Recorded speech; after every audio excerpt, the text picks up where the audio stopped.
On this episode, we're going to remove a glove box latch for Xterra, Pathfinder, and Frontier 2005 to 2021. You're going to remove the cover here with a T20 Torx bit. There'll be 3 screws here.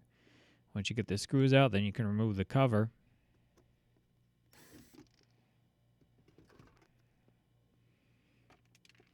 And once this cover is removed, you can see the copper screws holding the glove box latch in. These are Phillips number 2s.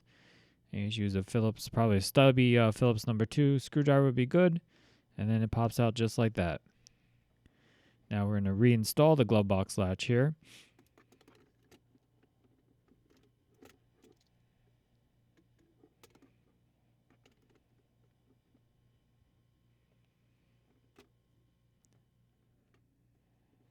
It's a little tough putting a glove box latch in with one hand, but it'll just pop right in.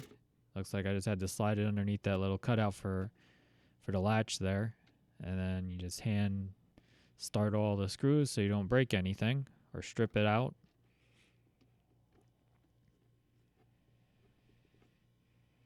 Once you have all those hand tight, make sure you get them in straight. Then you could reinstall the cover, and then the job's done. Probably take you about 10 minutes to do this. Thanks for watching.